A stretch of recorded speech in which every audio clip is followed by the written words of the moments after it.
Would it be easier if I just said their names or do you want us to go over them? You can do it. Okay, so it's Ken Margo, Manuel Souza, Mike McGivney, Katie Egan, Dave Gigliotti, Jerry Shy, Brendan Vika, John McDonald. Wait, sorry, can you? Oh, sorry. Lower from the middle. Dave Gigliotti, Jerry Shy,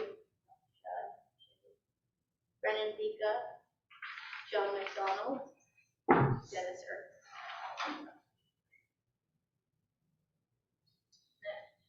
Is 8, which is a 4.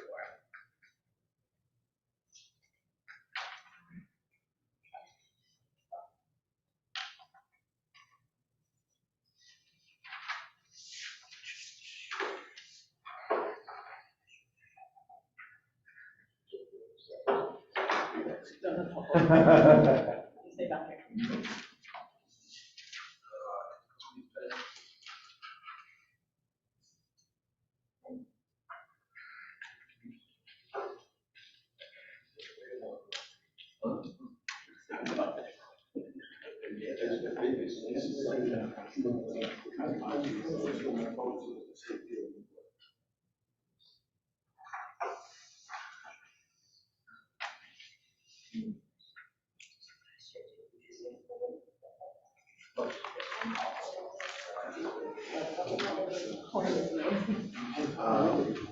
We really have one for life, so I guess.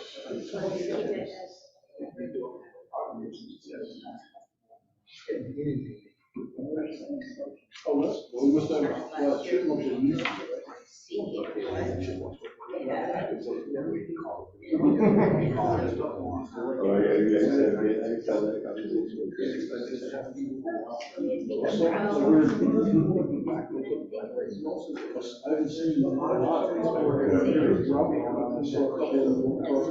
We made it so yeah, so this will go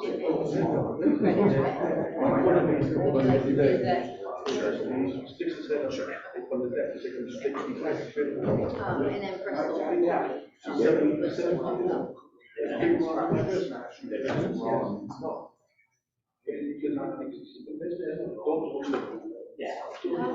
Whenever you're ready. Okay. Yeah. All right, guys. So this is the Shellfish Advisory Panel. We ready? All right. Let's get going here. We have first item on the agenda is the Shellfish Purpose season for Greenwich Bay, Bissell Cove, Fox Island, and Bristol Harbor Shellfish Management Areas. Anyone has any? Okay.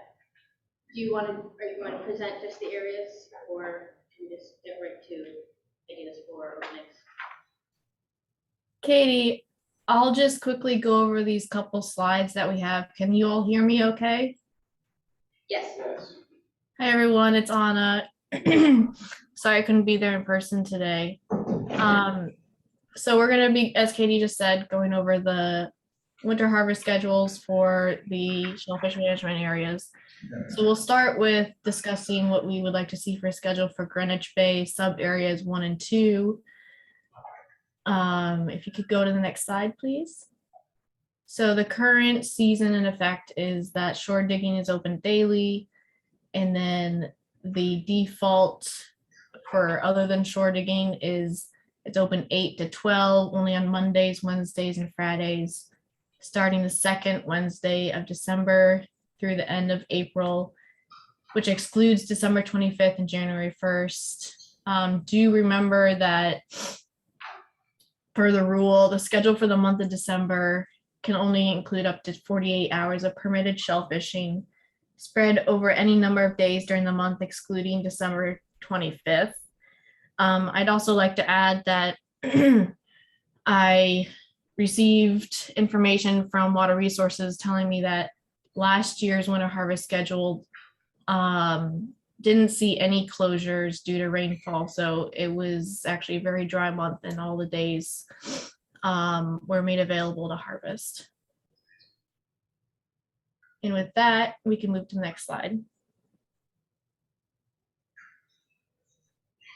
So I'll hand it over to the panel to discuss what they'd like to propose.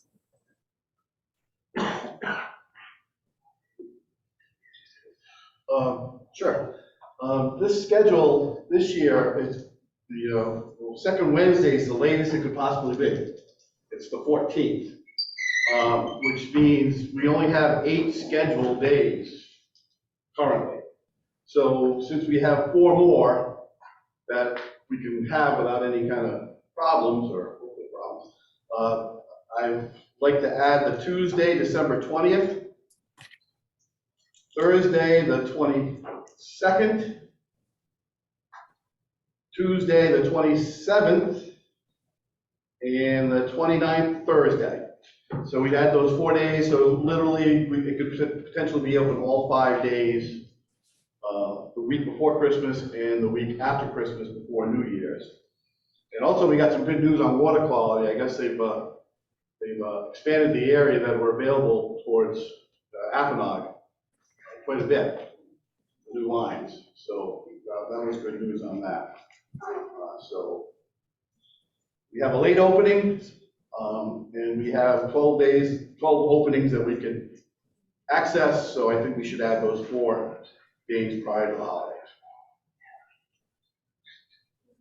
So with this item, we have the option, you guys have the option to voting to do all in one motion, all of the areas, all the winter harvest areas, or we can separate them. So Greenwich Bay generally one, Typical Fox Island is another, Bristol is another. I think in the past we've kind of broken them up a little bit, but whatever is easiest for you guys. If we're gonna make it just a comment, with Greenwich and the new area that's open, I'm pretty sure that not a lot of people are gonna be in the other areas. Oh. First few openings. Just lump them all in one. All right, that makes sense. Unless the area he's open. Well, There'll be no one there. That's what I was just looking at, you know what I mean? We just, instead of, we add those days, it's good that we added those days other than that. It was good. Yes, and actually area he could open before Greenwich does, the way the scheduling is, could open that Monday. Anyway, we can go back to the picture. I want to go back to.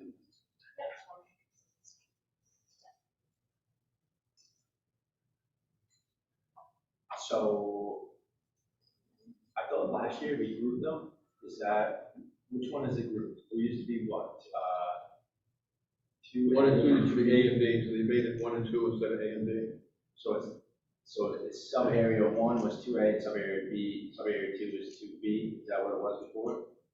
Or it still is now? I think it's Something like that. the area, I think. So It's west of the, that's west of Greenwich, 2 products. I think he's talking about.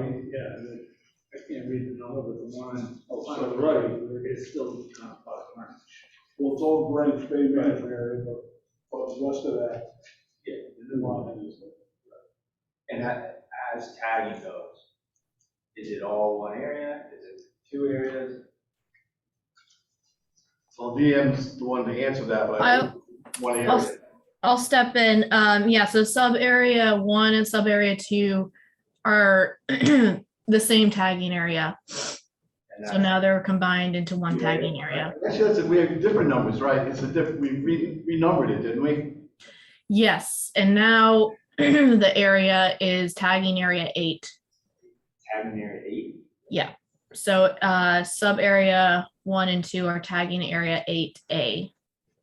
Okay. Which makes sub area 3 8B. I believe so. And that's the area that 8B has been open this whole year.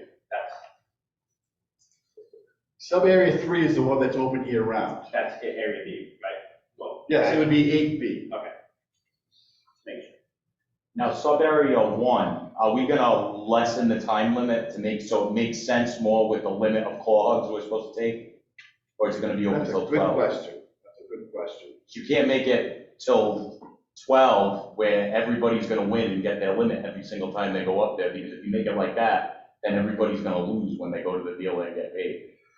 In the past, we've done surveys of the area to see what we want to do to adjust the time. We have not done that this year. So as far as the productivity of that area, what's it been, 4 or 5 years it's been closed? All of that. You know, Because the state dredge survey of up in there is, I mean, we've all looked at what they've said in their charts. I've seen it before, and what their dredge surveys are showing that's up there is like not even close to what really is up there. I mean, I've seen them do it in a polluted section up inside of Greenwich Cove in there, and according to their chart, they're saying there's like no hogs in there, and we all know that's not true. You know, the 3 bush line, right? Yeah, Okay. that's what I'm saying. So what we should do is we should lower the time limit enough so that it makes sense with the 3 bushels.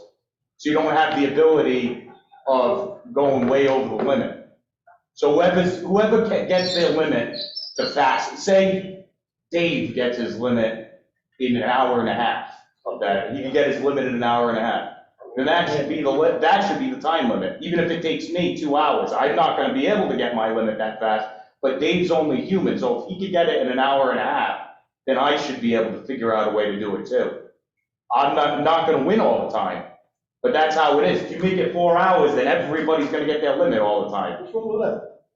Because then the price goes down to the dealer and nobody gets paid. What do you mean nobody gets paid? You get paid a less price. Now I'm gonna go to work tomorrow in a normal area, and I'm gonna get paid a shit price.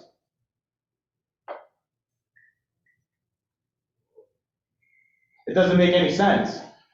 We opened that area up, what, 2004 or something, 2003, but it had been closed for like 15 Fishing isn't a thing where everybody wins Well, all the let time. me tell you what I'm telling you, and the area was actually transplant bed and was ass deep. And we did restrict it to 2 hours for the first opening, I think, for the month. And then we went to 3 hours and 4 hours. I don't think this area's been closed long enough to have it restock, to be the same stock as we had that time. But honestly, I haven't dug that. We did a transplant out of the area around the corner there, you know, where the Yeah, marina is. more up inside the polluted area. I Inside, can and we see know that. how thick that was, but I can't speak to what it is right now, as far as the thickness or, you know, how much it will take you to get your limit. We should reevaluate that if, once it opens up, if we're having that problem, we should reevaluate the time limits. It should be, I mean, because fishing isn't a thing where everybody goes out and every single person who goes out on a boat wins and gets their limit every single time it's open. I don't It think doesn't work like I don't that. think the process would allow us to reevaluate it. I think potentially if DEM and guys here think there's going to be a problem, we could, in the next week or so, test that area and see if we think there's going to be a major issue, and then present our findings at the Marine Fishery Council, and that would be the time to do reduction, but I'm not there right now. I don't know how, you guys feel on that.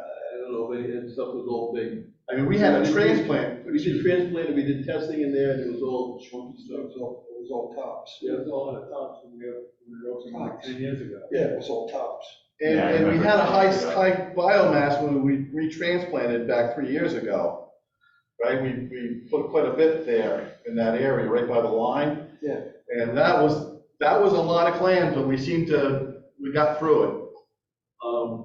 You know, it is a good, strong time of the market, that generally helps, you know, and traditionally, it's an area that doesn't give us a lot of opportunity because it rains, it's a ½ inch, and December's a rainy month.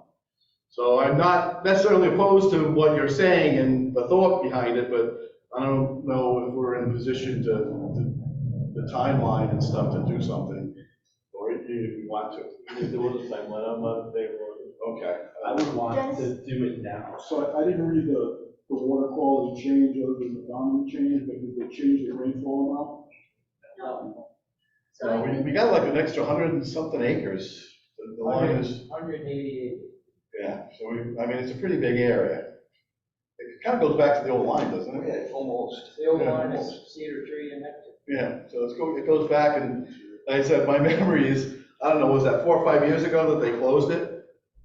I think. It was there, but that was more than that one. Oh, It was okay. further this way. Okay, so then it might be, the stock might be there, but I don't know if that's something we want to try to address between now and the council meeting.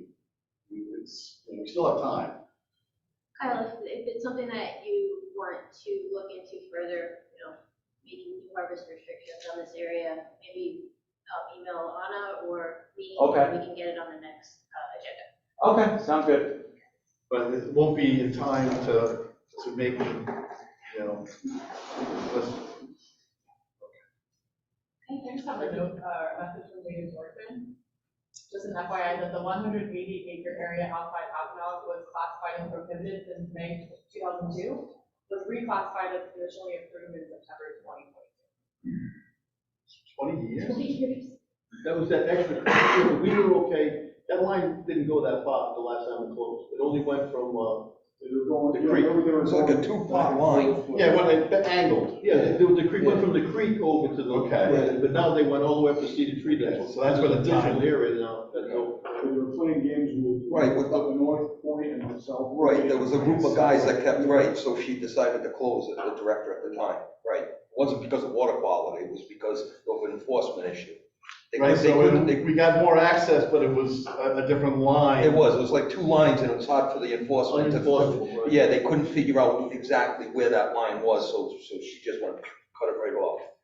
Right This across. line right here, goes from Mary's Creek over to the. No, it goes from Cedar Tree over to Neptune Avenue, over in Chippewa. Mary's Creek is just, well, actually Cedar Creek. That's there. Baker's Creek. No, the other one is, where the line is there. But yeah, but that's in the, when you go in, definitely. Yes, yes. So that point, and it's basically cutting the marina off, right? Yeah, And yeah, it's going for that brick wall right after the marina. yeah, it goes right across, you'll see Neptune is the last street down on that side. Their wave fence area stuff is on the left. Try to figure out exactly what it is. Is it well marked with signs and where the Well- line? I think it is actually, because, yeah, Neptune, at the end of Neptune, there's a signage right there, there was last year. And then Cedar Tree is easy to pick out. So it's a very easy line. You'll know if you're over that line. That's the farthest road, Neptune going north. Right, it's the last one. It's the very last one. Maybe making enforcement aware that the areas, closed for that, but. 2002. Yeah, but that was like you were just saying, that was a line like this, then we switched it to another line. It was for like yeah. 10, not 10 Right. years, probably like 5 years, I think. But then enforcement had a problem with it. I really do, I think it was 10 years ago, out of the line. Yeah, I remember, like you said, they're playing around with the shape of the triangle, not the north and south lines. No. All right, does anybody else have any more? Well, do you guys want to mimic Bissell and as far as his schedule? I think that's what we did last year, and nobody's, as far as I know, is working Bissell, so. I just want to know what area E is going to be open at the in date for that. 12, week of the 12th, one day that week. And then the week before Christmas, one day that week. And the week after Christmas, one day that week. First available day. Let me just say this, so it's open on the 14th, the only day it's not open is the 15th during the weekdays. So it's gonna be open. Right, with this proposal, you're looking at 12 out of 13 consecutive days, weekdays, that's gonna be open. On top of E, which will also be open. Yes. Potentially. Potentially. Right, but if it doesn't rain, it will be open. That was such a rarity last year that I can't remember, it was probably 20 years ago, that we actually had access to that whole month. Like I said, December is a rainy month. I think it's like 3.8 inches on average. And the year before is when we had the double closures, the full bay closures, the one at the end of November and I think we're over the first week of December. So everything is ass backwards, as far as. I'm only concerned because what it could possibly do to the price. Not the 4 hours and anything like that. Fine with that, but Then you're working 12 hours in good areas. yeah, I know, but like the same thing with, this summer we had a drought, the price went 35%. You know what I mean? Production probably went up 50%. Yeah, I'm not arguing that, but I'm saying the other days, if you're gonna go call, I mean, there is nobody working. And if you want to I know my dealer, when the week it opened, that first week, they were concerned it was too early. That, when it was opening and as it opened, they had managed, everything worked out. Yeah. They were able to move everything, and the coolers were empty for the weekend. So, I mean, that is always challenging, trying to, not too late, not too early kind of stuff. But, Yeah, I mean, from my standpoint, if I get the 12 days and I kind of, I'd be a little weary of that, but from my standpoint, I'd rather be 12 days in a row and get nothing for Christmas. That's what we're looking at. Right, but from a digger's standpoint, if he's now fishing for, half price, there's gonna be a lot of people upset. And I'm only telling you from Right, the price goes many down. people that told me this over the course of the summer. You know what I mean? It was an issue for a lot of guys. set aside You're working for half your paycheck, basically. Yeah, you catch twice as double much. the amount of products you got. Generally, Greenwich, if we get 50% of the days that we schedule, we're lucky. And one of the reasons we try to add the days is because it might open on a Tuesday, December 20th. And that might be the first day and only day that it opens. So generally, the idea behind trying to grab these days is to take advantage of the market, but also to try to deal with the fact that this closes on a half inch. So, adding the days gives you more potential that you'll get there, as opposed to a Monday, Wednesday, Friday, where you could lose a Tuesday and Thursday. Isn't the object though to make more money instead of catch more hogs? I mean, if you're catching more hogs and you're making less money, isn't that like a bad thing? I don't think everyone did. How many days, how many good days is it gonna take before the price drops? We're gonna have all those in the back. It's not gonna be open for 12 days, and day one it goes way down. It's gonna take several days to drop the price. So you'll have a lot of good days before it drops. It's not like it's open 12 days or whatever it's open. And the first day it goes down to 20. I mean, this It is takes several days. This is the biggest. Yeah, but After Christmas Everybody goes goes to shit. all at once. Not everybody. I understand. But these guys are upset that if you have your total income, you're not gonna work. I just don't understand, your labor went down half to what you normally make that week. Yeah, your fuel bill too. My income went from, I'm with you, Jerry. before Providence River opened, I was making $1,800 to $2,200 a week. This summer with Providence open, I'm making $800. That's what it makes, comes out to. I'm not retired. I'm 35, so I wanna work. I don't wanna work 2 days and make half the money that I was making before. I wanna work every day and make a decent day's pay. I don't wanna work 2 days and then all the other days I'm gonna work as hard as I was before, only instead I'm gonna get paid like less than half of what I was before. It's not, what it's set up is it's set up for somebody who's in their 60s and retired. It's great if it's your hobby and you're retired and it's a second thing. You go, you work 2 days a week. Don't assume what things are set up, okay? We have dealers here, we have lived in the business for 40 freaking years. So don't sit there and say, oh, I'm just doing this now, and I make a lot more money the other way. I'm trying to deal with an industry. It should be set up for the next generation of guys. Okay. So, does anyone have any other ideas of how to schedule this, schedule Greenwich? You want to use up 12 out of 12 possible days, knowing that you would have 12 out of 12 possible days, including 3 Providence River days? Or do you want to not use all 12 days? We have one recommendation for all 12, because there could be it is usually a rainy month.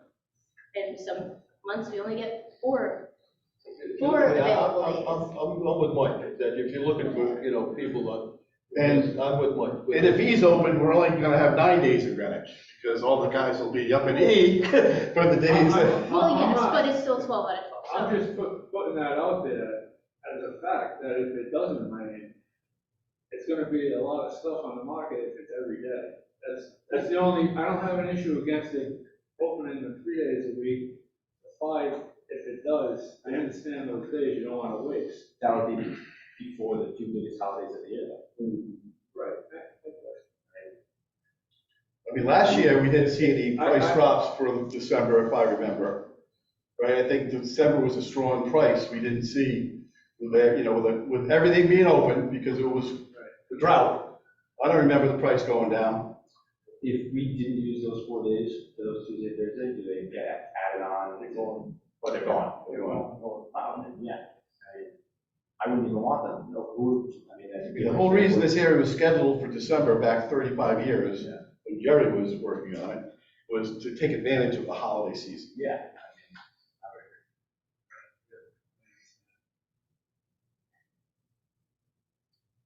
So with that, does anyone, I think what we'll do is we'll break it up. So Greenwich will be in its own motion. That way, if there's any more discussion going forward, we jump in. So, is there any more discussion on the motion with those days, 12 out of 12 possible days for Greenwich? Hearing none, we'll go to a vote. We'll give you a second. Oh, sorry. I'll second it then. Was that Jerry Shaw?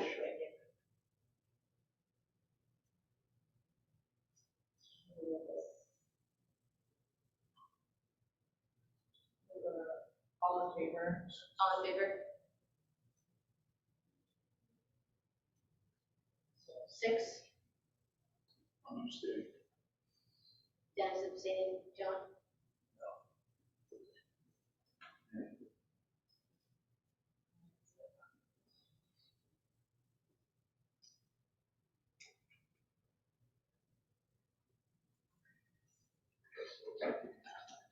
Okay, so moving on, we have Bissell Cove and Fox Island and Bristol Harbor. If everyone's okay with that, we'll put that in its own motion together. Bissell Cove, last year we had, it mimicked the Greenwich schedule, and Bristol reverted to the default, which it opens January 2nd, Monday, Wednesday, Friday. For January, it's 8 to 12, Monday, Wednesday, Friday, and I think starting February, it opens sunrise to sunset. Does anyone have any other thoughts? Or if anyone would like to make a motion? I think move that, that's fine.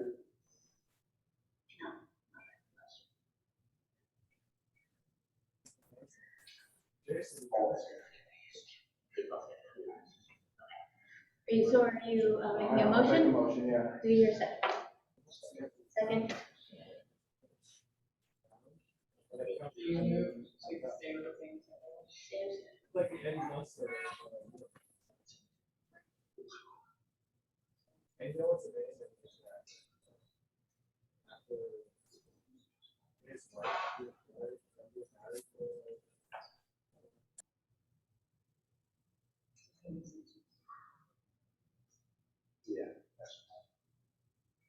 What's in Bissell Cove? What's left there? Nothing, right? So why is it still on the, in the management section? Nothing was transplanted there. They can't support, there's never been enough density with the transplants to support 12 bushels. Right. Bristol Harbor is the same. We have not added anything to Bristol Harbor either in the past 2 years at least. You don't want to give up those areas to a lawns and stuff. You know what I mean? We have transplanted, not every year, but certain years into like Bristol Harbor. It's a place to go. Bristol's one thing, but that place is another one. Yeah, I know, but it's. And people are there all summer anyway when you're not looking. When I was there still, we always thought of it as a place to go and have those large rainfall closures too. You know, It would have been nice to have that area. Less closure. I mean, you see people there all summer digging in there. I mean, it's not even a place you can properly police. It's not like Greenwich Bay. unless they camped out at home. So there's a road right down there, though. There's a road that goes right down there, so. I know, it's a road that goes down there, but well, they short dig all summer, but I don't, when I was still there weren't many people digging more in field or something. That's it. So Bristol Harbor is in default, but Bissell Cove, Fox Island will mimic the same days that we just voted on for Greenwich. It'll be the same one that we just voted on. So can I, if you're not making a change, you don't need to approve. Maybe like some of those defaults to default. Bissell Cove is, the default for Bissell Cove is not the same as what the Greenwich. Oh, but I'm sorry, I didn't understand what you said that. So in other words, we're not changing this from the default, there's no need to take it up. But we are changing Bissell from the default. Okay, so this reflects what we just did in the Greenwich Bay. Yes. Okay. And, we're putting Bristol and Bissell, which is probably into one motion. Bristol will be reverting to the default.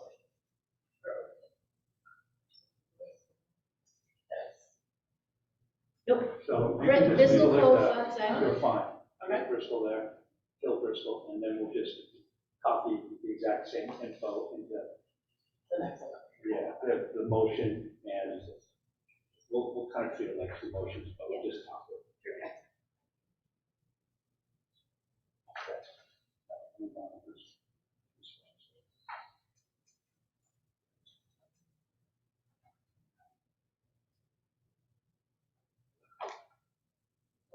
So now you say maintain it as all. There's the main, the motion to maintain the current default status.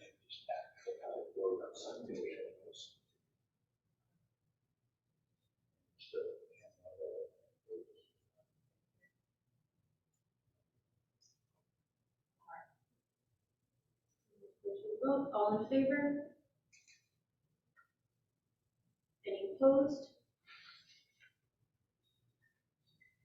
Motion passes 7-1.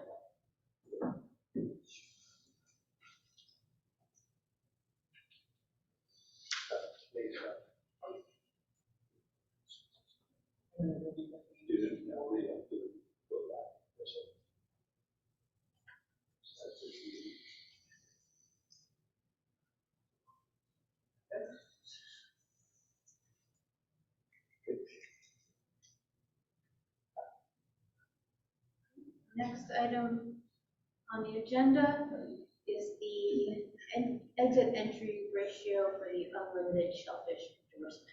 Skipped over one. Nope, yes, I did. Sorry. Rule 4.12.1D1 regarding the Greenwich Bay sub-areas 1 and 2, commercial shorting possession limit. Keep that too. I'll try to, it's hopefully just a simple clarification that was pointed out to us by Water Resources, or that the rule is unclear, and it is unclear. First and foremost, it has nothing to do with recreational, it's a commercial provision, so we're adding the word commercial in there, proposing adding the word commercial in there, and it's a special possession limit for Greenwich Bay. That B points to the December to April. Without that B, you point to both that December to winter boat harvest and the shore digging. Shore digging, commercial shore digging is open year round. So without that B, it's basically the one peck is never in effect because it's always open. So what that B does is point you to that specific winter schedule, December to April, meaning that. So then that one peck would apply to all other times of the year. Hopefully I said that. Yeah. Okay. So this is just a clarification. It is not changing anything. It's not changing anything. It's actually making it This- funny. What the rule is now. What we, Yeah. So what you can commercially shore dig in the summer. One peck only. Okay, can you walk in the water? Yes.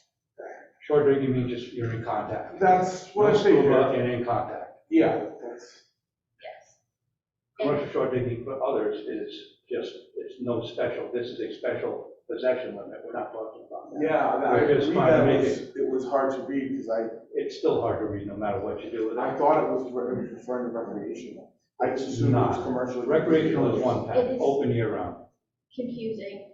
And so in Greenwich Bay is the only of these Yeah, so it's like areas it's not that short allows dig. one. So like Bristol, you're allowed to commercial shore dig, but you're allowed a normal limit. So you could go puddling in there daily and take 3 bushels of. One peck in Greenwich Bay. Oh, Bristol Harbor, okay, so you're it's allowed not more for commercial? Even in the summer in Bristol Harbor, you could be 3 bushels short dig. Okay. But if anybody wants, so this is just, we're voting right now just to approve this clarification, but if you have any thoughts on changing this, we can talk about it in agenda item 5, which is new business. So it's just basically having the word. I agree, it's a Correct. good clarification.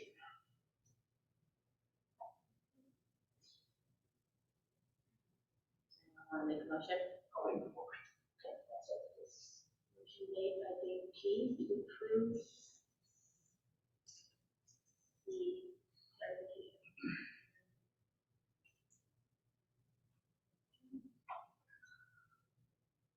More discussion, we'll go to a vote, all in favor? Vote passes unanimously.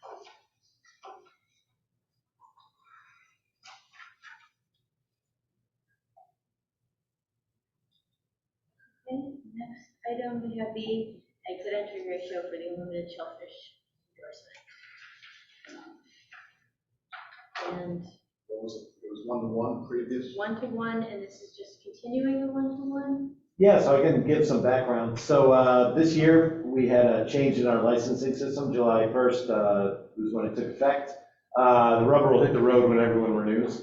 We've had a lot of workshops on all those changes. Feel free to reach out if you want to talk about them in detail.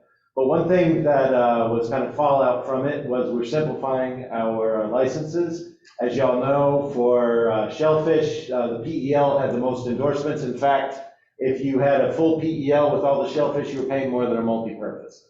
So that has changed. All of our endorsements are simplified, including Shellfish. Now, instead of having a quahog endorsement, a soft shell, a whelk, or a shellfish other, there's either unlimited, meaning you can have the whole suite of species, or limited, meaning you basically have the shellfish other endorsement. So, as y'all know, we used to have a ratio for quahog, 1-to-1 was the current one. We also had a different ratio for soft shell clam, which was 5 out, 1 in. And then whelk, anyone could join whelk that was active in quahog or soft shell clam.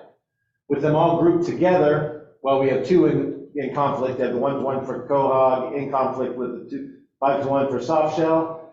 Also, now new licenses would be eligible to go into whelk. So before, the new licenses were specific to quahog and soft shell. Now someone that goes up trying to get a quahog license, they're not doing that anymore, they're getting a shellfish license. So we put a placeholder in as a 1-to-1 ratio, but we said that we'd discuss it as to whether we still want to have 1 in, 1 out for now, and unlimited shellfish endorsement. So in this case, it's 1 out of quahog, multi-purpose, soft shell clam. Any of those that exited this year are reflected there. 1-to-1 would result in 30 new endorsements. That's on par for what we've done for quite a while. Usually it's around between 20, well, it's always a divisible 3, so it's usually around 20, math is struggling today, 27 or 33, so right in the middle. But the big change is whelk is now included, so. How about the multi-purpose? How do you evaluate the multi-purpose?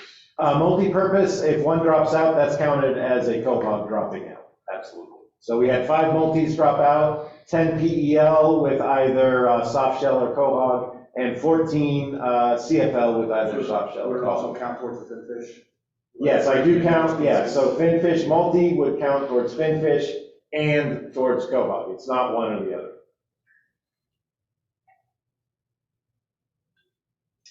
We've been supporting the 1-to-1. Originally, it was 3 out and 1 in, back when we first did the license changes.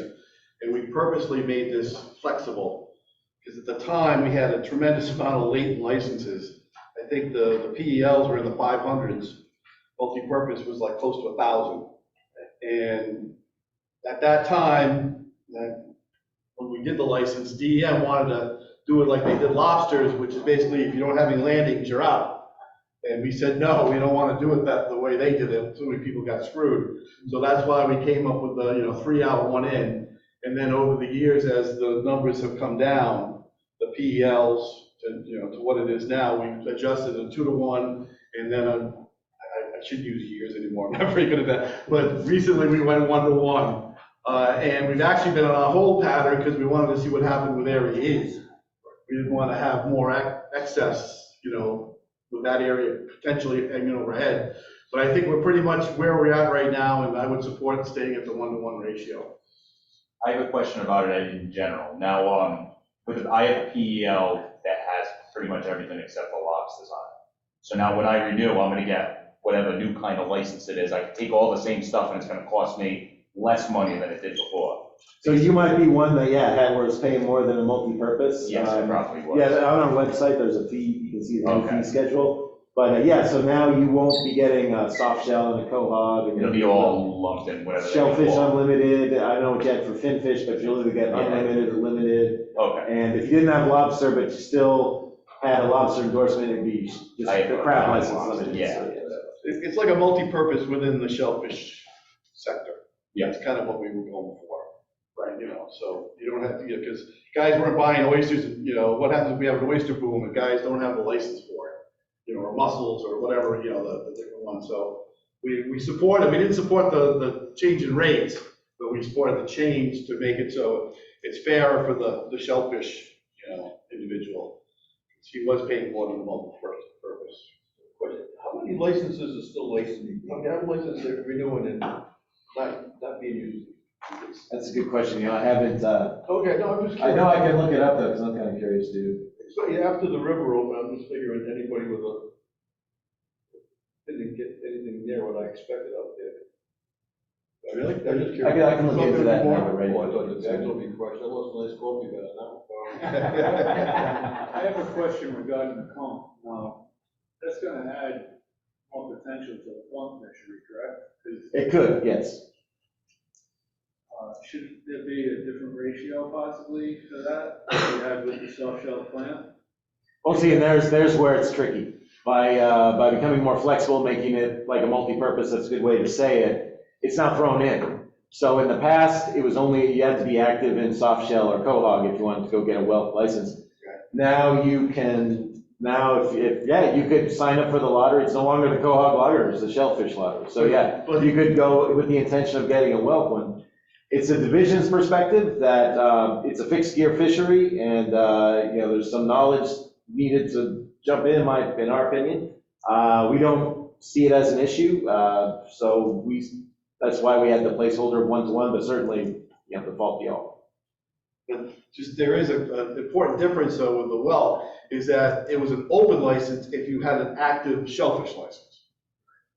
So there wasn't a 1-to-1, it was, if you had it, you got it. So it's kind of like a split the baby in half, kind of what we were doing.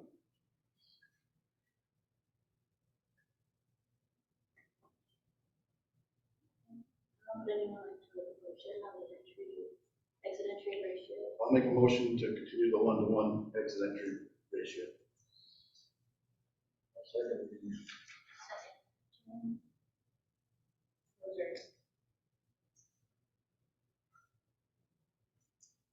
All in favor? All opposed? Okay, it's unanimous.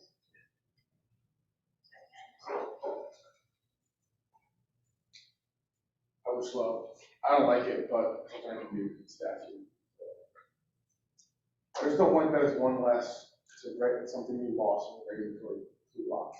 So we're talking about some other kind of act control, because you just can't stop giving out permits, but say, keep giving out. Not that I'm saying we need to, but you never know.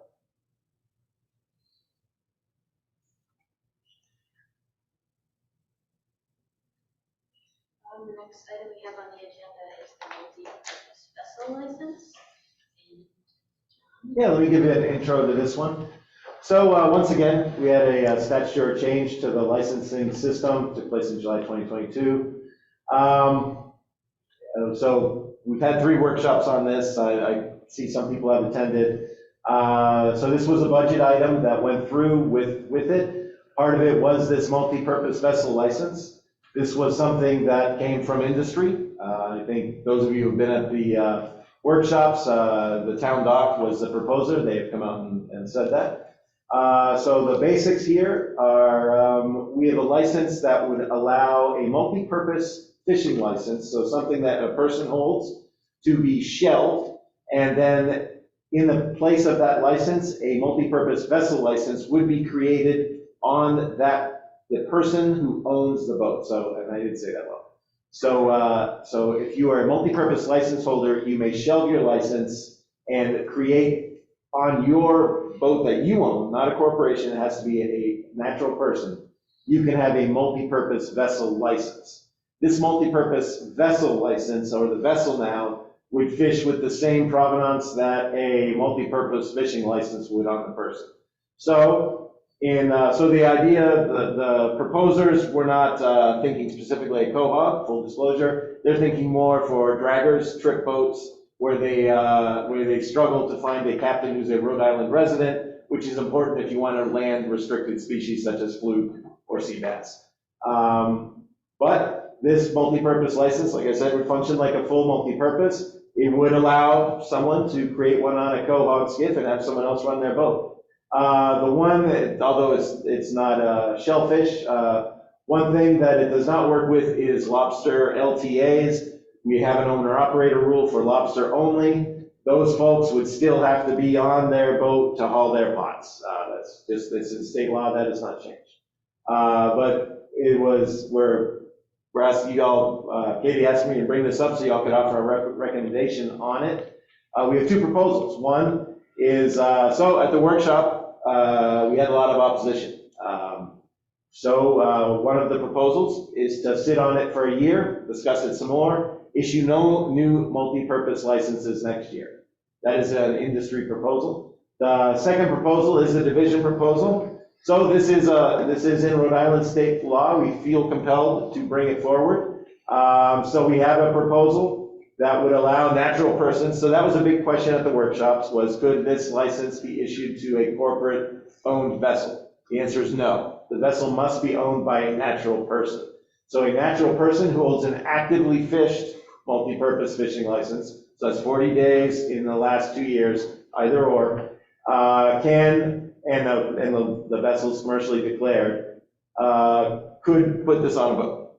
Our proposal is that we release 31 of these licenses for the first issuance, and if there are more applicants than license opportunities, it would go to a lottery. Our rationale for 31 licenses is 10% of the active multi-purpose licenses. So we did look at multi-purpose activity, and about 310 thereabouts were considered active. So with this, we do realize there would have to be some accountability for a captain running a boat. We would create an operator permit, which would carry a fee of $50. This operator permit would be issued, so the person who owns the vessel would designate captains. They would get these operator permits, and the operator permit would be specific to the vessel that it was asked for. So if a captain says that I'm going to run their boat, I get an operator permit for that boat. Can I switch? Sure, you just have to go get another operator permit. One thing I haven't heard is what to do if a guy's running two boats, but that's kind of getting into the weeds. So another part of our proposal is you need to have a division-approved vessel monitoring system. We already have a program where this is required. That's our pilot aggregate, where we have a low-cost VMS unit. I believe the cost is now $400 for the unit, $300 for the airtime. We're meeting tomorrow to discuss that. That would be a requirement of this as well. And I can tell you that we require this on federal boats that already have the satellite VMS, so that would be no different here. Even so, it would be on the divisions VMS. That's important to us because we can see it. The federal stuff, the managers can't see, enforcement can, we cannot. That's why we are requiring this device. I will say from the workshops, we have had input from enforcement that they have added a proposal, if you will, that any violation would be charged against the vessel owner and the vessel operator. So that's come out of the workshop. But I can say, those of you at the workshop will agree with me, largely there has been a negative view on this, and that's been the feedback from the workshop. So with that, I'll start. I was at the workshop, and we strongly oppose this. The first question for you, John, is who made the decision that the vessel license had to be owned by the person who owned the original multipurpose license. So it was not a, Who made that up? Was that part of the statute? so it was a determination by DEM legal? Okay, no, wait a minute. Was that in the statute language? No, it was not It in was the not, budget. so DEM has come up with this, okay? We've interpreted it from the. Yeah, you've interpreted it, the DEM has interpreted it that way, it doesn't make it so. No more than the Marine Fisheries Council deciding that they want to make up the rules on them, and not DEM, and not the Division of Marine Fisheries. This bill was put in by a dealer, and the dealer did it because he bought a bunch of boats, and he couldn't find people to operate them. So he's put this in, so now he can buy licenses or get licenses and apply it to whoever he wants, and then put it on the vessel. Now, they've clarified it, and they said, oh, you gotta own the vessel now to do this. But this is all made up stuff. That's the first thing. But even more important, this bill was submitted, or this change to put multi-purpose licenses on vessels was done during COVID. And it was done, and it was submitted in a budget bill. Now, a regular bill, you go, and I don't care if it's the department, okay, go through one of the governor's people, okay? But a regular bill is put in and submitted by one of the General Assembly members, either Speaker of the House or somebody you know in your district. You put it in. This was put in as part of the budget bill. It was actually, and I'm going to say this, it was snuck in there, in my opinion. That's usually what happens when it goes in. Okay, they're not supposed to do it that way. That's not part of the budget, because the effect on the budget is minimal. This actually created a new license, which changes tremendously how we've all worked in the commercial fishery. What we don't need is corporate ownership of vessels and corporate deciding who can fish and who can't. You look at what you went through all these years, just getting your license, whether it's Shellfish, multi-purpose, or whatever. And now they're going to give that to corporations. They did that in New Bedford, and in New Bedford now, all the corporations now are owning the bloody fishery, and the small boats are being shoved aside. The other thing is monitoring the vessel. Can you imagine going out every day and having a machine on your boat to tell you to tell somebody sitting at an office where you're fishing, what you're doing, what time you left, what time you're getting back? This kind of control is exactly the thing that you go fishing for, to get away from. It reminds me of the guy in Africa when URI people went over there to find out why they were fishing, and she asked the fishermen, they said, why do you do this? And he said, well, I try to get as far away as government as possible. I mean, we all know that we fish, we're self-employed individuals, and we do that for the love of it. And not have government control or corporate control over what we're doing. That's the first thing. And it didn't make it through in 2020, so they pushed it through in 2021 with a couple of trimmings. Normally, that never happens. That's why you didn't hear about this until the last. Well, that's how they got the license changes done. That's right. The same process. It was Same process. two fishermen at the hearing. That's true, and they put it in so nobody could go in and object. Yeah. But the other thing was, I did. to raise the licenses, they haven't been risen in over 20 years. So I don't like them raising the license fee, but they did it. But that is part of a budget request. But creating a total new license is totally different and not something that belongs in the budget. Now, we oppose this strongly. It shouldn't be part of our commercial fisheries here in Rhode Island. That's the first thing. The last thing is the public hearing took place on September 28th. No. Okay, meeting notes. Let me see if I get my notice here. Okay, Monday, September 12th. Public comment period ends 4 o'clock on September 22nd. We're past the public hearing comment. So why it's been brought to this committee is beyond me. This is not the Marine Fisheries Council. I brought it, because I just wanted this panel to weigh in. Okay, so you want to inform them on what's going on? Yeah, and Okay, so, because already the time period for public comment has been closed. right, Unfortunately, this wasn't brought to as many people's attention as it should have been. and I felt that this panel would be impacted by this change or this new license, so it was in there. The problem is the public hearing process is over. Well, to clarify, that this is an advisory body that will be giving their advice on the matter, not a public comment. This is an advisory body, it's not the Marine Fisheries Council, they're created by statute. This is not created by statute. But we recommend to the council.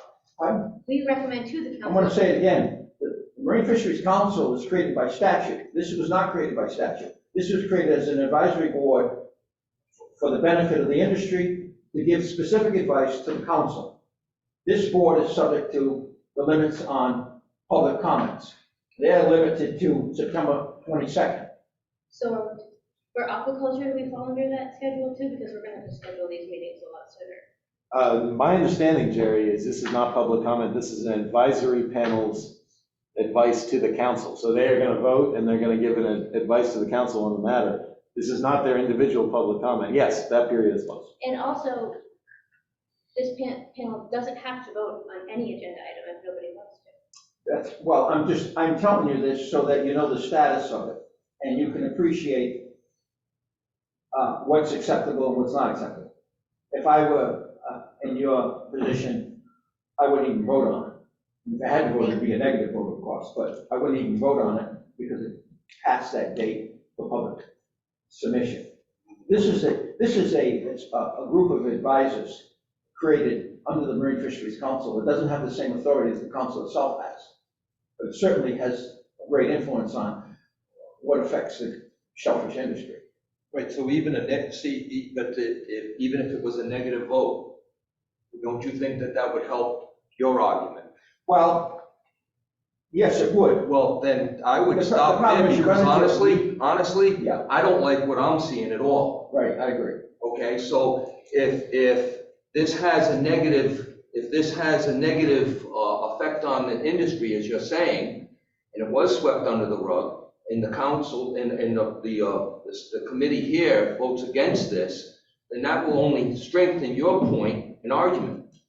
But you're saying that we shouldn't even vote on it. I mean, No, what I'm saying is you don't have to vote on that. no, we don't If you have do, to, but if you Katie did brought vote it on to us it to could do raise this. a legal issue, but nobody's gonna raise the legal issue. Well, So you guys can decide what you want to do. John, I have a question about this. Sure. So I have two votes, and I have a multi. So I could put a multi on one of my votes. Can I go buy another multi? So that's some of the feedback we wanted to get out of the workshop. We did not have that. The division would say no, but we did not get feedback on Because it. I use my one license on two boats. If you shelved your license and put it on one boat, You that's the forfeit vote. your multi-purpose, I think is what. It's shelved, yeah, so I it's. it's understand shelved. that, but I'm just using a scenario to see what other I people think are the gonna point do. is there's Because too many. I've been two boat fisherman my whole life. Like, I call, I'm honking lobster out of a different boat, Mhm. So, let's just say, if I'm a guy, I wanna put it on my lobster boat. Now, can I go get another license, put it in my name, because that license is on my lobster boat? See, none of that is established. That is not- that's not That's what I'm set. trying to get to. You can possess two multi-purpose licenses under one person's name. Let me tell you something, none of that. That would be my is opinion. established. Unless you were a corporation. That's what I'm trying to find out. Yeah. And None I'm of not that- saying I wanna do that. Yeah. I'm No, not against I it. understand. I wanna see what other people are thinking. You're entitled to one license. It's not one or two As a people. person. No, I know There's a that. whole bunch of people with two boats, and they're gonna be out, and you can't get two licenses. Somebody said, oh, just go buy Let me another tell you one." what's gonna happen. You can't do that. None of that's in statute, and to set that up on a regulatory basis raises a number of problems. What'll happen is, once you open the door to that, then all these questions that you're raising, or suddenly, whoever has the most influence on the General Assembly, suddenly, and you know how the money flows, suddenly these things are gonna get passed, and to make this okay, and that okay, and this okay, and that okay, and it's not going to be to the average commercial fisherman's advantage, believe me. He kept raising his hand. Yeah, I have a lot to say on this, so bear with me. Come up from three angles. First, really simply, we engage in this process to hold the industry and figure out a solution that works best for everybody. And 90% of everybody's against it. So I think first things first, we can support the current rule, which is to wait a year, because it seems like there's a lot to be ironed out. Secondly, you mentioned it's mostly geared towards big dragons. Well, we only have fish quota is finite, there's only so much. The division came at us last year and we had this great new aggregate program, but oh no, we don't have enough fish quota for 7 days a week. You only get 5 days a week, even if you go 7 days. So I don't think anything that's gonna make that fish quota get cut into even more slices is beneficial for the industry. Another angle, we have a long tradition of owner-operators, and I think it should stay that way. So I don't know if it's the division or the Marine Fisheries Council or the industry who has to say, we're gonna table this for a year and go back to the legislature or something. But that's what, I mean, can you referendum? Go poll the license holders, see how many come back opposed. I mean, it's gonna be 90-something%. I don't think we should make rules that support a tiny fraction of the industry that the rest of the industry is against. And I get that it might be an uphill legal battle, above my pay grade, but. And then I guess for this council, the question I have, would you want to make comp pots owner-operator as well? Well, that's the thing, lobster, you can't Lobster do this already with is. lobster, it's owner I think operated, it but it's should be. okay to do it with a dragon. There's already guys that own boats that are on the water, paying someone to go fish their boat before the license. You know, that's no secret, so, you know, it's only gonna add to that, which is like, I just believe everything should be owner operated myself. I agree. You know, you're traditional, whatever, Rhode Island bathing, you go to boat, you go out and fish, you know, whether it's one species or multi, you know. Just my opinion on it. If you put in a motion somebody puts in a motion to recommend to the council that they postpone this for another year, then this will be brought up again at the General Assembly. And I believe firmly that the language will be changed to eliminate the language that was originally put in. And it's a safe way to do it, to postpone this for another year.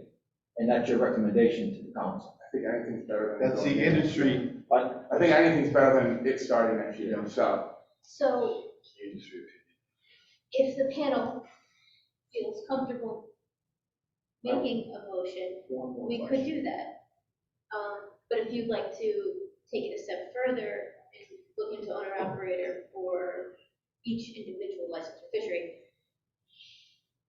that would have to. I was just curious what other panel members thought. I just thought Concord was pretty similar to lobster. Yeah. And Well, I was let's, just curious what everybody else thought, I guess. yeah, well, if you do, and I know that's a lot of people have that, agree with you in that. I actually everyone don't does, but necessarily have a hard feeling. I'm curious what other people think before I kind of pose this question.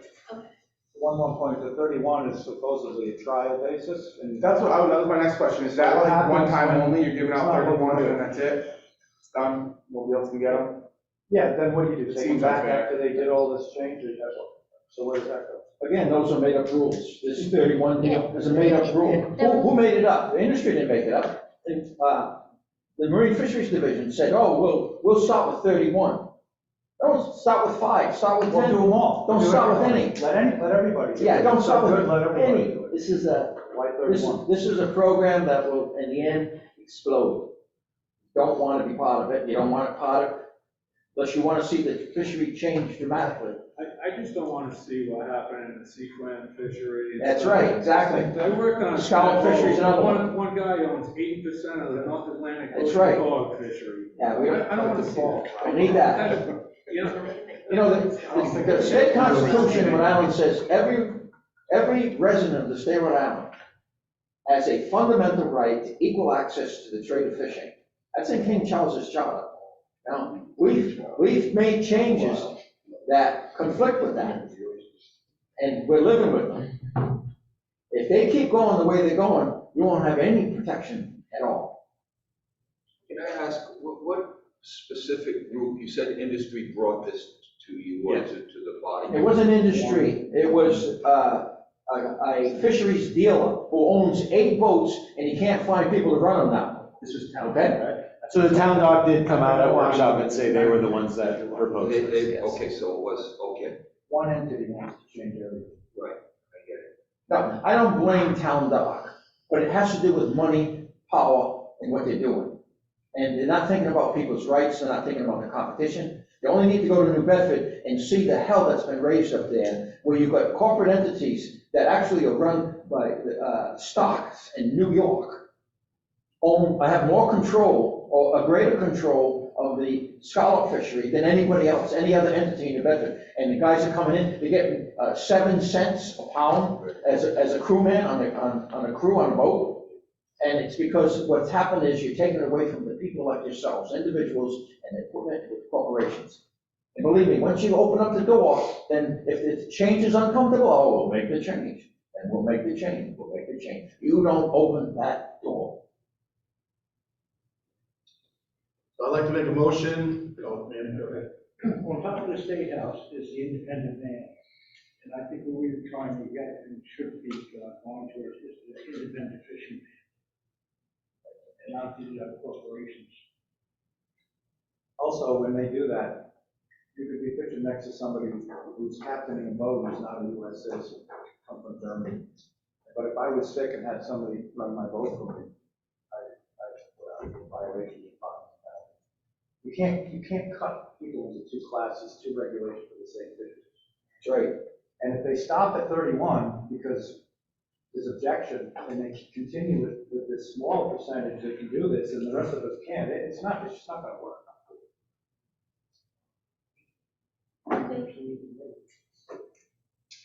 I'd like to make a motion where we support the industry position of wait a year moratorium on this issue. It was on a previous slide. It's up there. The more I hear about it, the more confused I am, you know. Are there gonna be extra multi-purposes and you get to keep your own, or I use mine on another boat and then I get an over 65 cohort, or, you know, so I just think we need to talk more about this. So I make a motion that we support the industry advisory, the moratorium. I'd like to add something to that. I really didn't hear a whole lot about that. I'm on all the listservs and things. I didn't really hear a whole lot about this particular issue. I would have attended those meetings myself because I'm with them.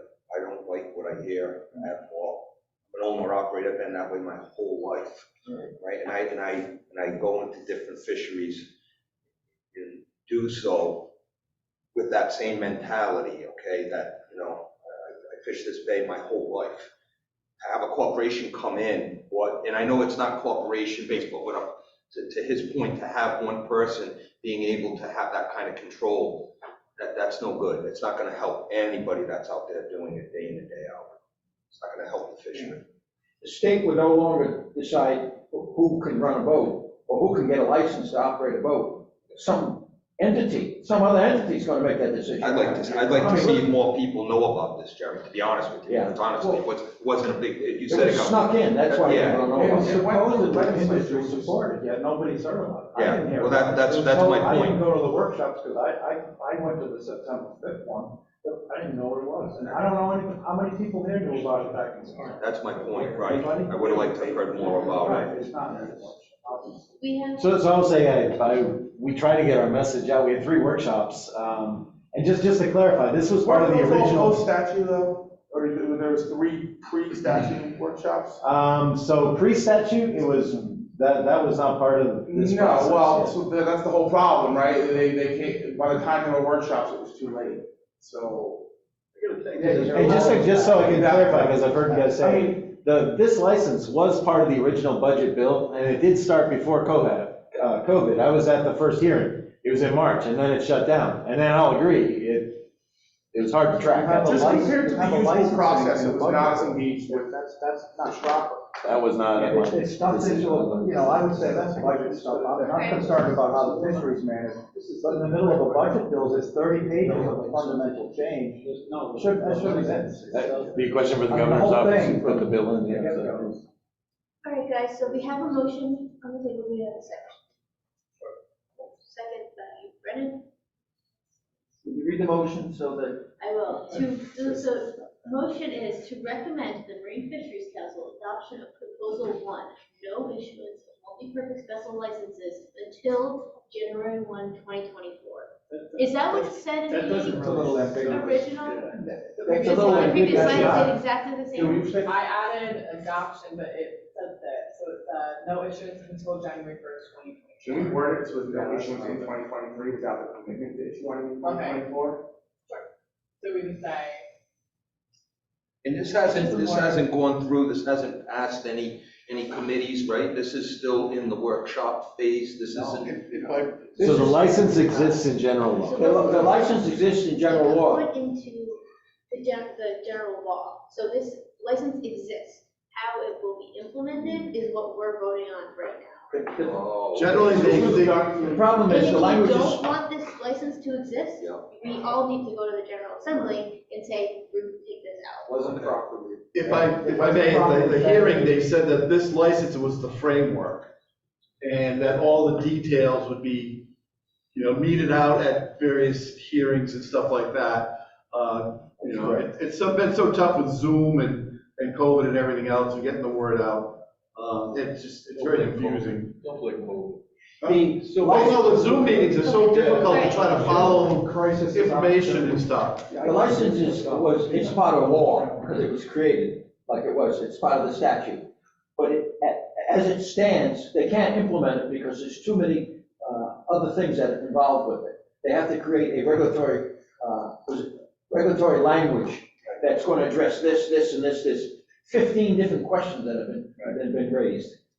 So they would have to do that on a regulatory basis. Normally, you wouldn't put something through the General Assembly as law and leave it that vague, especially something this specific. That's what they've done. So this thing needs to be, the implementation of this by the Marine Fisheries Division needs to be canceled at least for a year.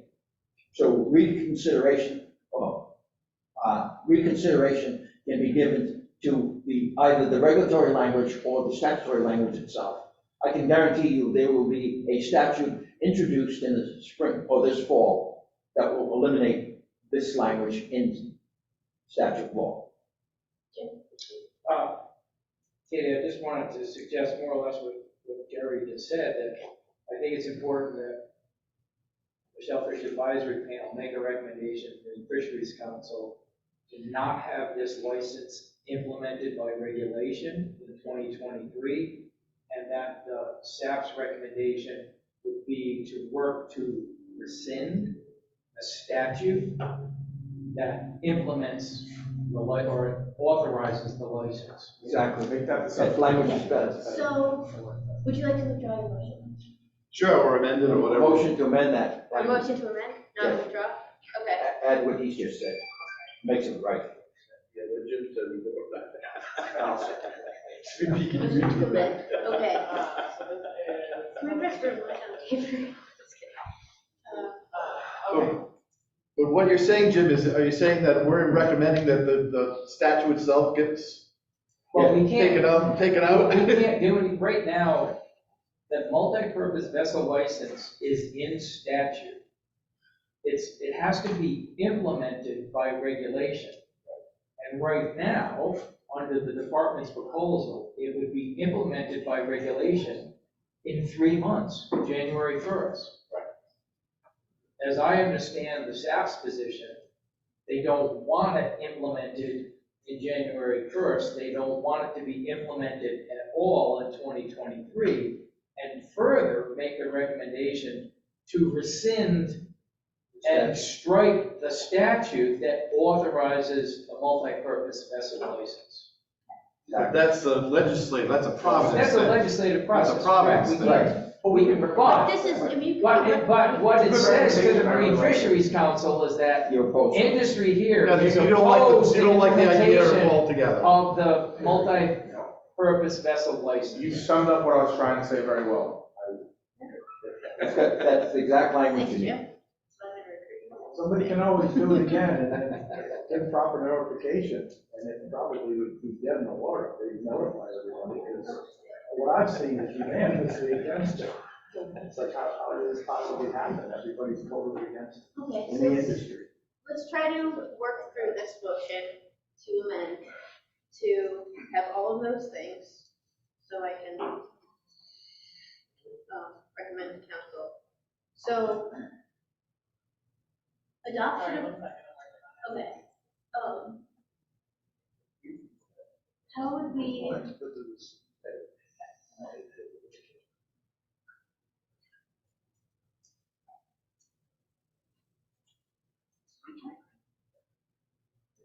Yes. That's pretty much. Okay, second, so isn't it? everyone on the panel, if you can read it. Do you want me to? John? So, do we have a motion? Yeah. Okay, That's amending my motion. to amend, I so have the a- motion to amend I by have a Dave, lawyer on TV question. yes. So my comments aren't trying to skew this in any way. Those seem to me like two separate issues that need to be voted on independently. Like, in other words, I'm not disputing what you It said. depends, does anybody object to voting a single vote on both the points? I think the statement clarifies, each one clarifies the other. One further to. Yes.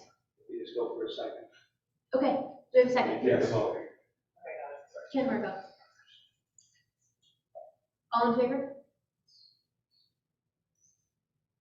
All opposed? Abstain. Yes. Did you oppose? No opposed. You abstain. If it didn't pass, then we could talk more motions. Yeah, okay, thank you. Just so we know, the council is advisory, so DEM could still go move forward on this, even if the council objects to it. Ultimately, it's a record Not raised decision. quite. The council makes a recommendation to the director. The director can reverse what the council says, but the council was created by the General Assembly to do the council's work. The director answers to the governor. The governor is supposed to implement and enforce the law, and the council theoretically is supposed to make the law on behalf of the General Assembly. Now, a short while ago, a few years ago, they changed that and suddenly gave the director the power to cancel the Marine Fisheries Council's power. They're reflecting the responsibility of the General Assembly. Now, there's a conflict there, and at some point we need to change that in the future, because it is the General Assembly who's responsible for the management of the fishery. It is the Marine Fisheries Council responsible for the day-to-day management of the marine fishery. It's the governor's office or the director is responsible for implementing and enforcing it, not making up the laws. So now they make up the law because But the law's already there, Jerry, that's the point. no, we're talking about regulations, we're talking about regulations in law. The statute's Okay? there, though. The regulations, the point is that the director now is making up the final say on regulations. And the director is implementing it.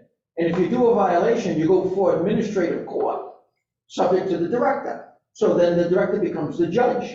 So now we have the same person making the law, implementing the law, enforcing the law, and passing judgment over you as a commercial fisherman in any violation of administrative law, okay? And that's not the way it's supposed to be run in the state.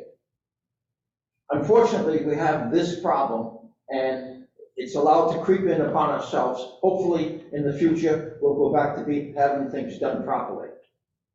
The Marine Fisheries Council should have the final say, not the director.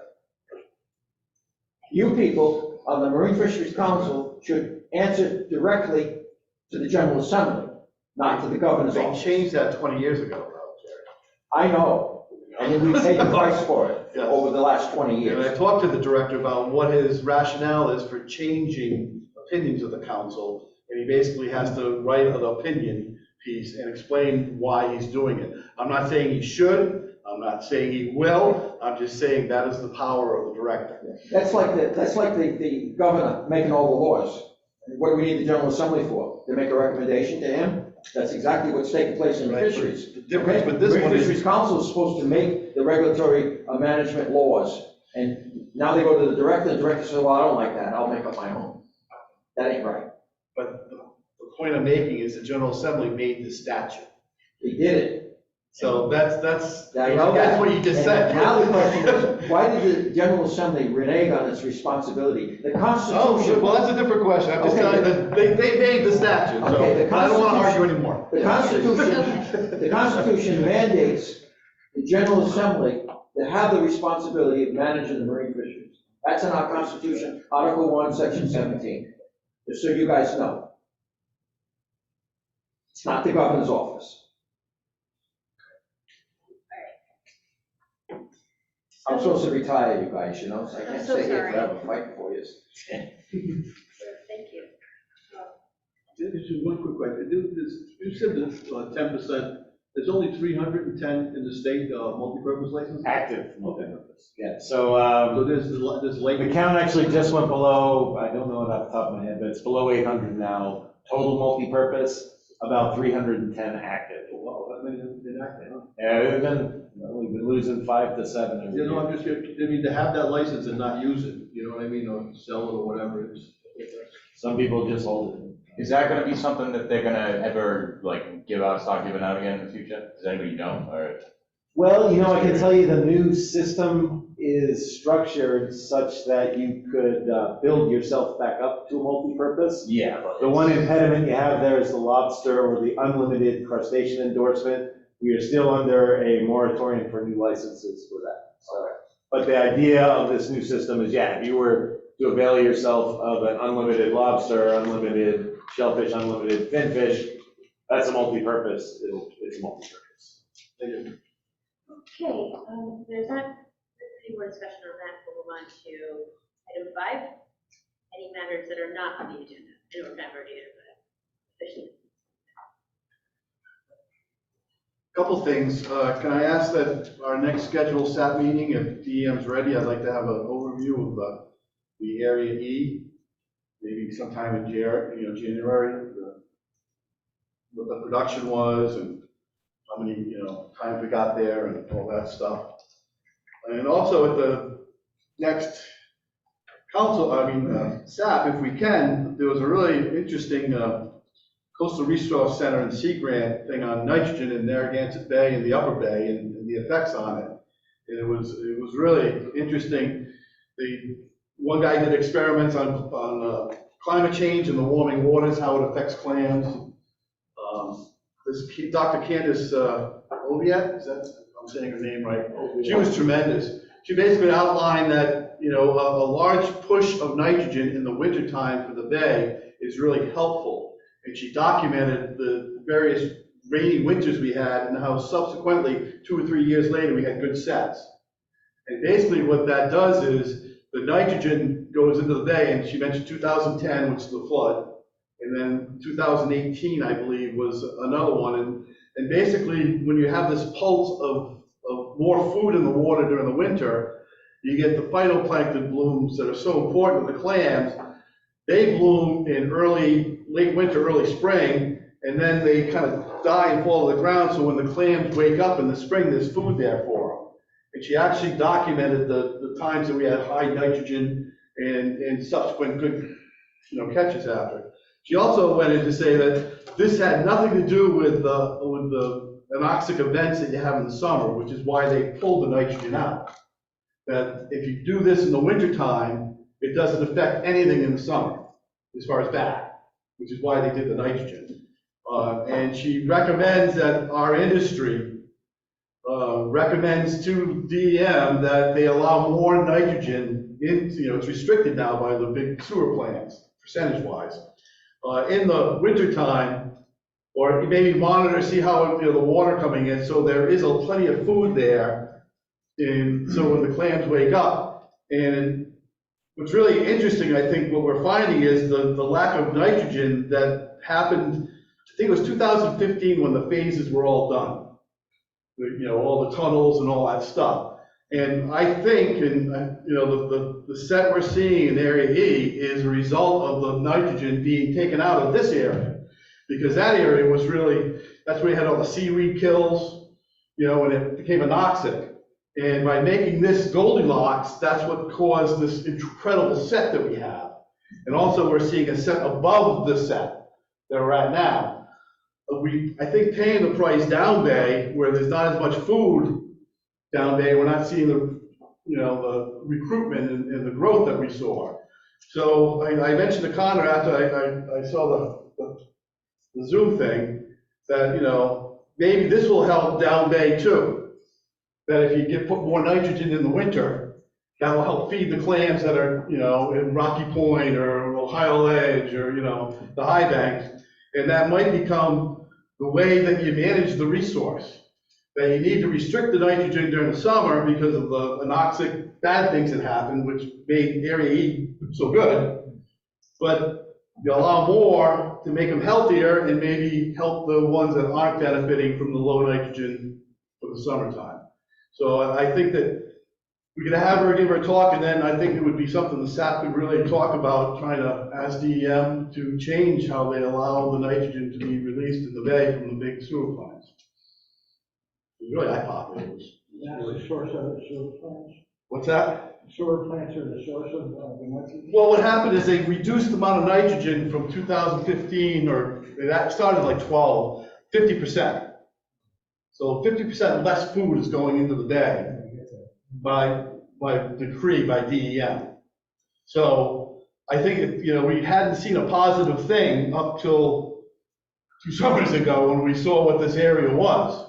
And I think this area became what it was because the lack of nitrogen made it more productive, because you didn't have the anoxic overkill. But as I said, I think it hurt the rest of the bay. So maybe this is the way to try to, it's not something unheard of. At the Baird Symposium on Narragansett Bay 4 or 5 years ago, that was our recommendation, that we have targeted nitrogen release to help increase the blooms. So I just think it'd be really important for this panel to kind of hear that and maybe have a recommendation for DEM to relax the nitrogen load, if it's possible, for the wintertime. Is that presentation available? It might be online. It was Coastal Resource Center, and it was Sea Grant.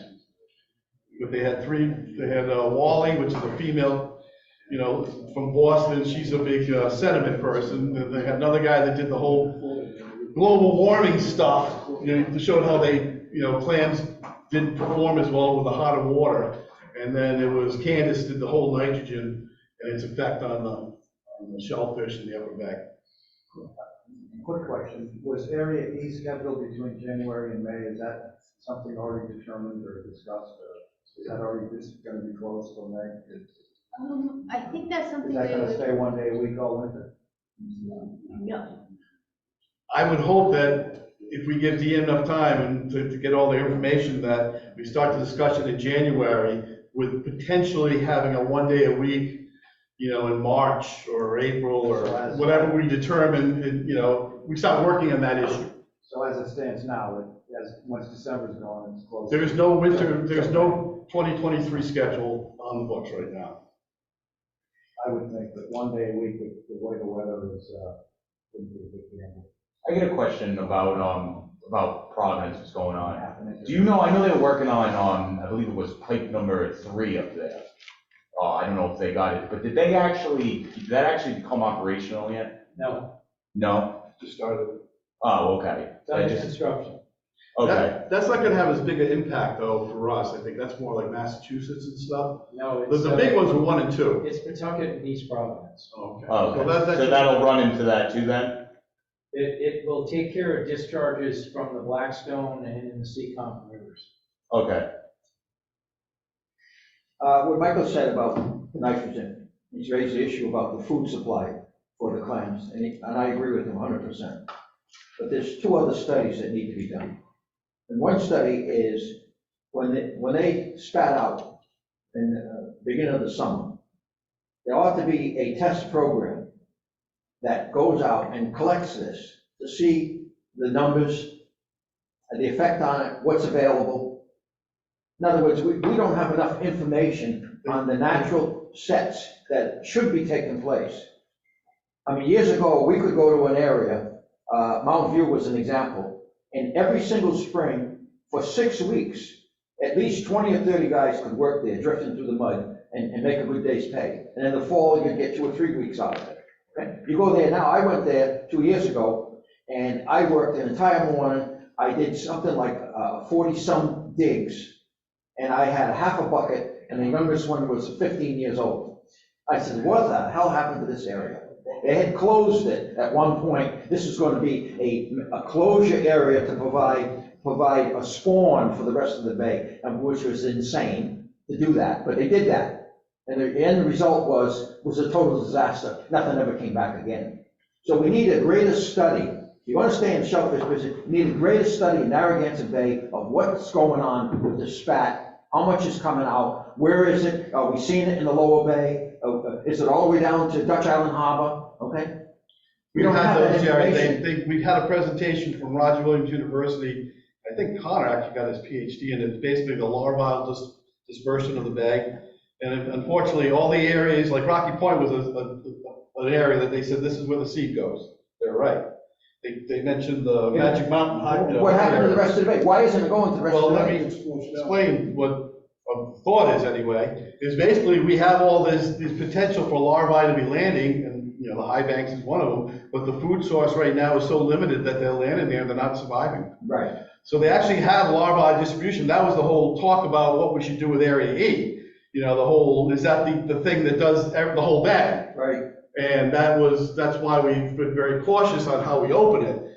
But I think we're seeing a change, a dramatic change in the bay. Yes. Where upriver is now becoming the productive farther up than it had been. Like, I question, you know, before this new set we had in Area E, well, how much was it really producing larvae?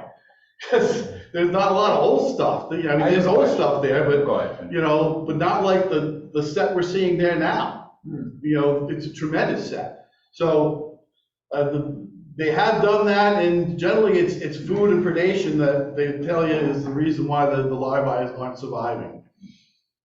Another thing that could be done that's not being done is cultivation.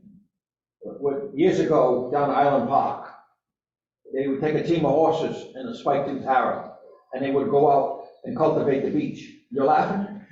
That's true. I am a little bit, but This is true. They used to cultivate the beach before the set would come in, and they always had a set there. And then later on, when they closed it because of pollution, they never bothered. But they used a team of horses to do that. 90 years old, you got a half a bucket at Mount View, it's gonna be loaded there. Have you been to Mount View? Like, Dennis, you did a survey of Mount View. You said it was a lot better shape. Used to make a good day's pay there for weeks, okay? And you went there now, and there's nothing. And the place is never getting cultivated because there's nothing there. Okay? But that's something the department could do. They can go out there with their boat and take a cultivator and take a certain area and just cultivate an acre of ground, okay? And then after 2 years, come back and check that acre of ground and see how productive it is. Actually, Jerry, Dennis was on the thing that when Owen and I argued about the front of Oakland Beach, when they classified Oakland Beach with Greenwich, and we argued to get that half open and let everybody work it. And ever since everybody's been working it, it's been very productive. And Cultivated, that's correct. We've all, us old guys, always been fighting for that. Work the areas, just keep working the areas, working the areas. The department could put that into their program and go out there with a cultivator, a spike-tooth harrow or spring-tooth harrow, and go out there and cultivate just an acre of ground to prove it, to see if you could increase the productivity. And you'd be amazed at what you could accomplish.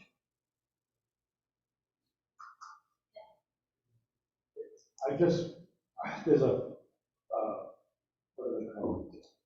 Artificial reefs. They're putting them in, they've already put one in Upper Bay. And it's proposed another wave of these artificial reefs, and it's gonna be right in the shadow of Gatsby Point, down through where everybody's staying.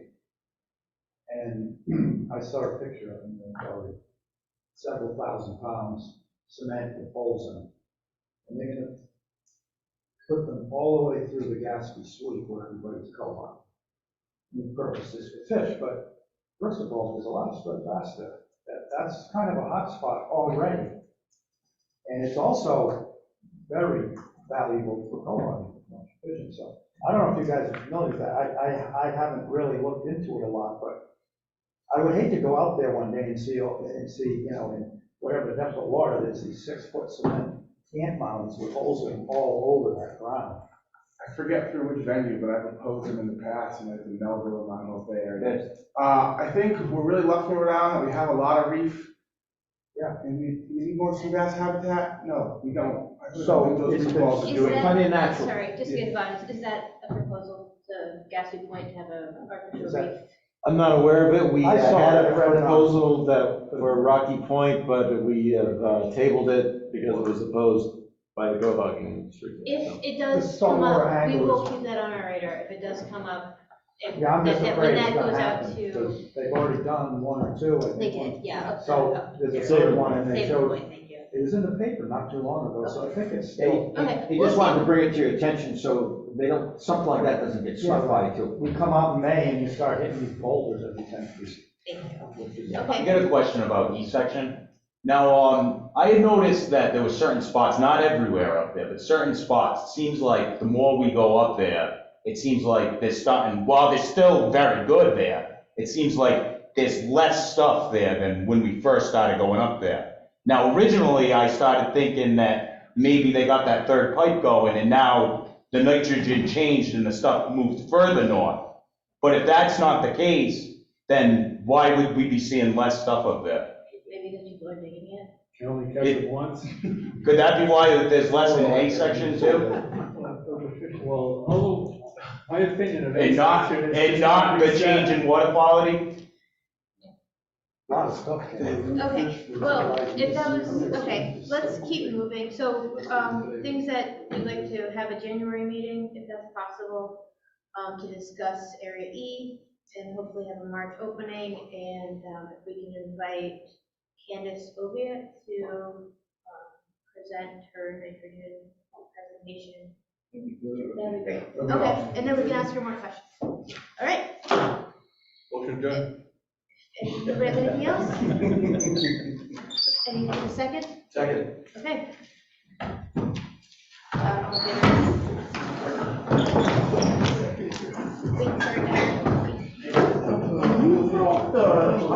The shorting language, clarification slide,